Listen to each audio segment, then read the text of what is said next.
안녕하십니까. 조국 땅의 그 추락, 조국 땅의 몰락이요.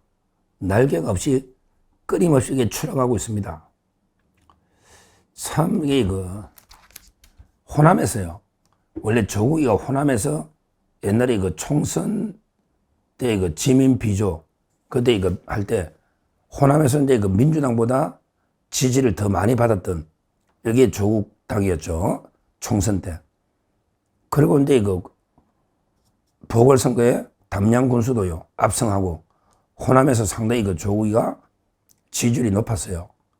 근데 최근에 완전히 성추행당으로 전락하면서 호남에서도 지지율이 급락하고 있습니다. 그래서 이제 어떤 조사에서 리얼미터나 진보당 있잖아요, 간첩. 진보당보다 지지율이 떨어진, 그러니까 호남에서 옛날에 2당은 했거든요, 민주당 다음에. 근데 3당으로 떨어진 이런 데 여론조사도 있습니다. 완전히 호남에서부터 조국에 추락하면요, 전국적으로 조국당은 몰락하지 않을까, 이렇게 봅니다. 먼저 지지율을 좀 소개하면요, 조국당이 바로 8월 두째 주 리얼미터, 8월 두째 주의 리얼미터 조사에서요, 호남에서 조국당 지지가 17.6%까지 갔습니다. 8월 두째 주에 성추행 사건이 터지기 전에 조국당의 호남 지지율이, 호남입니다, 17.6%까지 거의 압도적 2등이고 민주당하고 위협할 정도로 이렇게까지 갔는데, 그런데 성추행 한 달 뒤에 얼마까지 떨어지냐? 야, 참 이게 가장 최근에 조사한 거는 4.9% 떨어지네. 폭락. 17.6%에서 4.9%면 반토막도 아니고요. 반의 반토막 거의 한 70%가 날아갔네. 17.6%에서 4.9%까지 호남의 지지율이 떨어졌다. 전국 지지율은 더 낮고요. 호남만 그렇다는 거지, 호남만. 더 낮고. 그런데 진보당이 5.7이야. 야, 간첩들. 진보당보다 이게 낫네. 진보당이 리얼미터에 5.7인데 조국당은 4.9로 3등을 했다. 호남의 지지율 하락이 처참하다. 이런 게 첫째 있습니다. 그리고 이제 다른 조사들이 마찬가지예요. 다른 조사도 이제 갤럽 조사도요. 갤럽도 전라도에서 원래 한 7% 정도 나왔거든요. 7% 갤럽에서. 근데 9월 두째 주 갤럽에는 3% 하락했다. 반토막 났다. 7%에서 3% 하락해서 4% 넣었다. 이런 식으로 여론조사마다 조국당이 호남에서 지지율이 폭락하고, 그러면 이게 전국적으로는 잘 나오느냐? 아니, 호남에서 폭락한 지지율이 전국에 잘 나올 리가 없죠. 전국적으로도 지지율이 개혁당하고 엎치락뒤치락하는데, 요즘 개신당 있잖아요, 이준석. 개신당보다 지지율이 조금이라면 낮게 나옵니다. 12석인데 개신당은 3석이잖아. 조국당은 12석, 개신당은 3석. 이런 데 상황입니다. 그런데 조국당의 지지율만 떨어진 게 아니고요, 당내 내분이 심각하다. 이거는 매일신문에서, 대구 매일신문에서 이제 조국당의 현역 의원을 취재해가지고 직접 밝힌 건데, 크게 보면 두 가지 파가 있답니다. 조국이 당연히 지지하는 강력하게 조국파가 있고요. 그 다음에 조국 없어도 스스로 우리가 독립할 수 있다. 자강파. 자기들에게 자강파라 합니다. 조국 없어도 우리가 충분히 생존할 수 있다. 조국파는 대표적인 게 신장식. 끼리끼리 논다고 신장식. 그 다음에 얼마 전까지 당대표였던 김선민. 그 다음에 옛날에 출입국관리 본부장 차규근. 우리 합천 사람이거든요. 차규근. 이런 게 조국당의, 조국파의 핵심이죠. 근데 반대의 핵심은 바로 황운하. 황운하가 이제 원내대표 하다가 조국에 끌어내려 버렸거든요. 황운하. 그리고 박은정이라고 있잖아요. 박은정은 이제 이종건의 부인인데, 이종건 검사장. 옛날에 1년에 100억 이상 번 아주 파렴치한 위선자들이죠.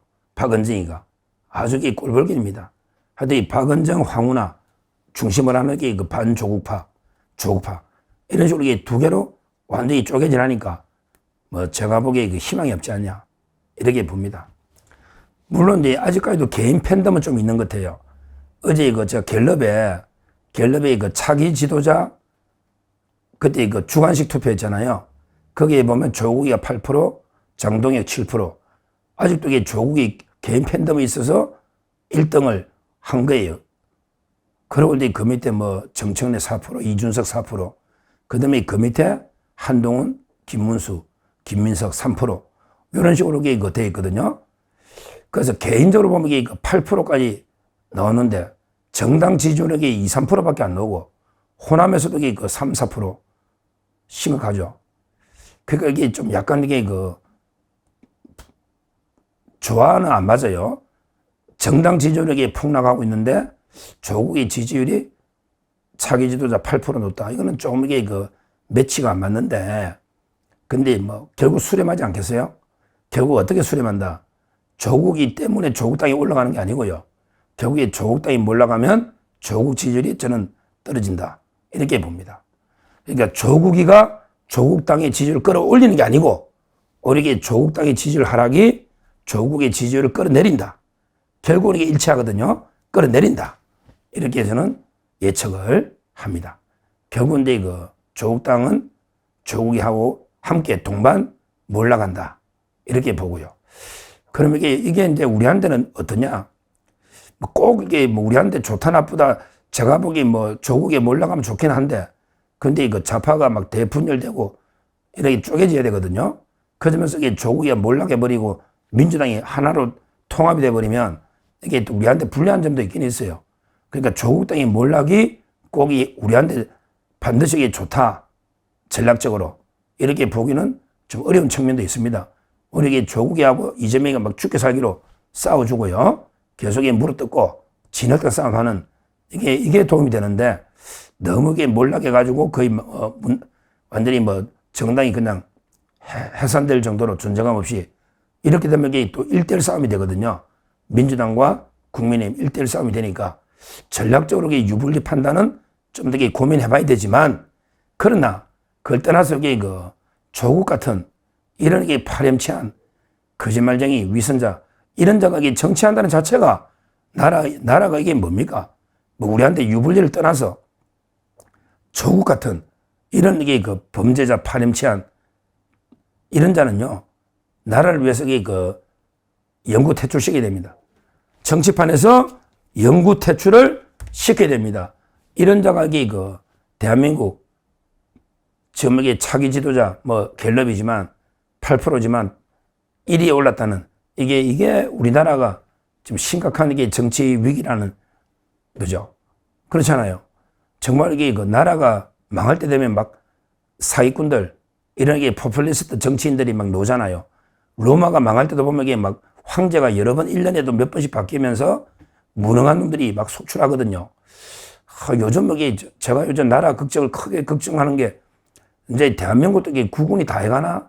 이 정도 이게 걱정이 돼요. 이재명 같은 게 범죄자가 판치고요. 참칭 대통령이 되고 조국 같은 자, 정청래 같은 자가 계속 정치판을 흔들고 있으니 우리나라의 운명이 어떻게 될까? 참으로 이게 걱정이 돼서 진짜 걱정이 됩니다. 잠이 안 올 정도로 걱정이 돼요. 한 번씩 생각하면. 우리나라가 제대로 된 지도자를 뽑아야 되는데 지금 여기 보십시오. 이재명, 조국, 정청래, 김민석이 이런 자들이 인간입니까? 이게 인간이냐고요. 그런데 뭐 차세대라는 한동훈이나 이준석이도 전부 뭐 배신자 프레임에 거기다가 뭐 보면 정치를 압니까? 참 이걸 보면 우리나라 정치가 상당히 어둡다 이런 생각이 드는데 하여튼 우리 국민이 깨어나야 된다. 모든 민주주의 국가에서요. 지도자는 국민의 수준에 맞는 지도자를 가지게 됩니다. 우리 국민이 깨어나야 돼요. 우리 국민이 깨어나서 이런 이재명이나 조국 같은 또 정청래, 김민석 같은 이런 말도 안 되는 자들을 국민이 심판해서 퇴출시켜야 된다. 안 그러면 대한민국의 미래가 없습니다. 다시 한번 우리 국민들이 대각성 완전히 총궐기에서 이런 이재명, 조국 이런 자들을 퇴출시키지 않으면 나라의 미래가 없다.